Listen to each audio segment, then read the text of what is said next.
Okay. Hi. Question 1. Tell me about yourself. My name is Isabel, and I'm currently a full-time student at Eastern Oregon University.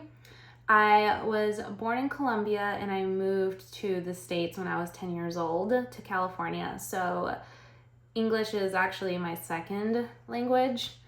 And I initially went to university for a science degree in culinary arts. I was a pastry chef for over a decade and I absolutely loved it, but I actually started doing some bookkeeping for the last job that I had, and I loved the flow of my day when I was doing bookkeeping. I enjoyed the focus of it and the challenge of it, and it made me realize how ready I was for a new challenge. And now here I am pursuing a career in accounting. I am currently working at a remote CPA firm in Washington, and we specialize in small businesses and wineries. I truly love it. It's a challenge, but it just feels so good to keep getting better and better at it. Okay, question 2. What is my greatest accomplishment in life? It's funny because we had a work retreat last month and my boss asked me this and I had to think about it for a while. But I think my greatest accomplishment would be the fact that I bought my home all on my own before the age of 30. I have just always been super responsible with my money since the first job I ever had. I've been a saver, and that's how I managed to do it. It's a big peace of mind. So yeah, that's the first thing that comes to mind. How do I define success? So the one word that comes to mind is happiness. And this is so broad because happiness can have a different meaning for everybody. Professionally, for me, happiness means that I feel really proud of the work that I'm doing. I'm not bored at work. I feel challenged, but I can do the work. And I feel like my coworkers have a better day because of me. They feel supported by me. And I have good work-life balance. Work-life balance for me doesn't mean that I'm allocating just the same amount of time to work as I am to my personal life, because I like it when work is crazy sometimes and I can really dive into work. It just means that it's not that way all year long. It means that I can take breaks. And then finally, it's a job that supplies me with enough income for me to live comfortably. What song defines you and why? That's a fun one. The first song that comes to mind is actually Lose It by Eminem from the 8 Mile soundtrack. I know that's probably a bit random, but it's the first song that I learned to sing. I learned lyrics to in English when I first moved to the States. So it just motivated me to learn a new language because I loved it so much. My siblings also loved it a lot, so it helped us bond during a time in our lives that felt so scary and uncertain. And I still play that song today. It always helps me step into my power when I'm feeling scared or nervous. Yeah, definitely Lose It by Eminem. What type of work environment do you like best and do best in, and what type of environment do you not prefer? I am a very independent worker, which is why working for a remote firm is great for me. And I am someone who, if I'm stuck, if I'm struggling, I can self-motivate myself to find a solution. So that's great. But that being said, I wouldn't want to work completely alone. I like working in small teams so that I can lean on someone if I need to. They can lean on me. as I previously mentioned, I feel happy in a professional environment when I feel proud of the fact that my coworkers feel supported by me.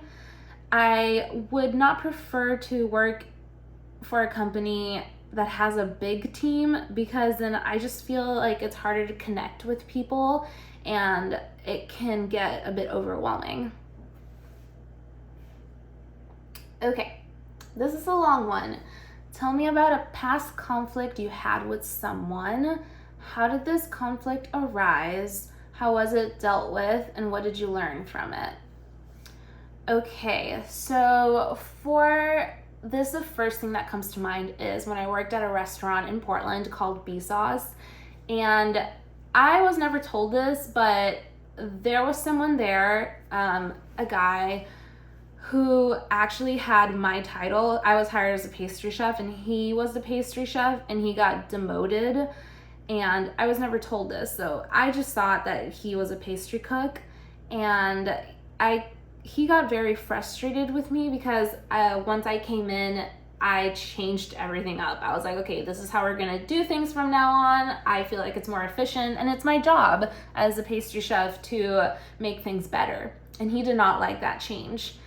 And once I realized this, I talked to the hiring manager who hired me, and they let me know that it's coming from a place of frustration because he was demoted. I was like, okay, I need to take a step back, and I need to realize how much value this man can bring to me. He knows the restaurant so well. He's been here for a few years now. He can teach me so much, and he can be my ally.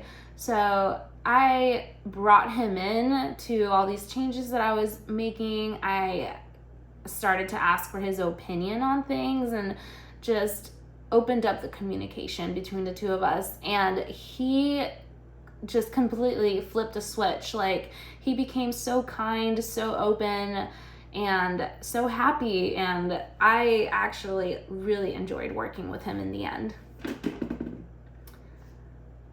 Okay, question 7. We all make mistakes we wish we could take back. Yes. Tell me about a time you wish you'd handle a situation differently with a colleague. So when I was younger, so I'm not gonna be too hard on myself, but when I was younger, I was very tunnel visioned. I was very focused on myself at work and being the very best I could be. So when someone new was hired, I'm thinking specifically at a hotel I worked at as a pastry cook. When someone new would come along, I wouldn't step outside of my own bubble to help them and to take the time to train them if I saw that they were struggling with something, because I was just kind of panicked about my own self and doing the best I could. But now I realize that slowing down and taking that time to train your team is so important, and actually makes your job easier, your day more pleasant. It opens up communication, which is like the theme of this video. It's so important.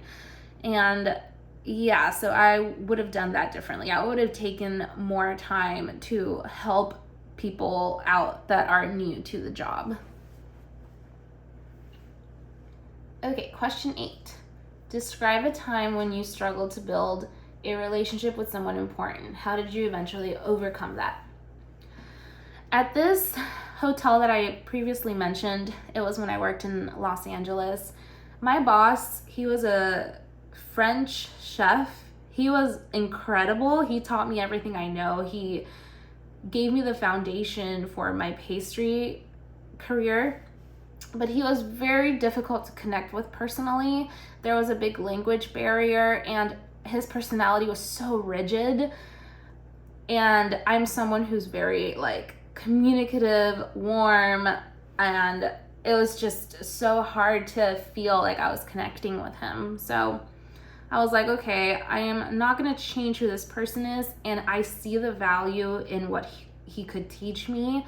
So I made it a goal of mine to tell myself, okay, I can't connect with him on a personal level, but I can connect with him on a professional level, and I can learn what it means to him to have a good work ethic. I can learn what he is looking for in a successful pastry chef, and I can become that because I admired him so much. This was worth it to me. And I did that. I was like, okay, this is how he works, and this is how I need to do it. And it's funny because when I left that job, he came up to me and he told me that he was losing one of his best employees. And we were like a team of 30 pastry cooks, so that meant a lot to me. Okay, question 9. Tell me about a time you were under a lot of pressure. What was going on and how did you get through it? Okay, so the first thing that comes to mind happened recently. I have started paying bills for several companies at my job, and something happened with our technology. There was a glitch, and we stopped receiving invoices for one of our clients. I received an email from this client. They were very frustrated, very angry because someone had called them telling them that they had a late payment. And at first I was like, oh my God, what did I do wrong? What's going on? So first I told myself, take a deep breath. It's a lot of pressure to pay people's bills, but take a deep breath, figure out what's going on first. And I figured out that we had actually never received that invoice, and it looked like our technology for receiving invoice had to be rebooted.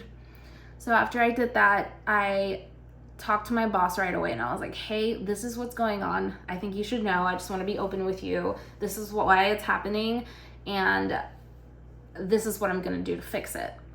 And what I told her I would do to fix it was just to have very open communication with the client and just be honest with them about what was happening. And the response from the client was incredible. Once I was able to let them know, like, oh, this is what's happening, we never received it, it's gonna get fixed right away, they were so kind and so understanding. Okay, last question. Question 10.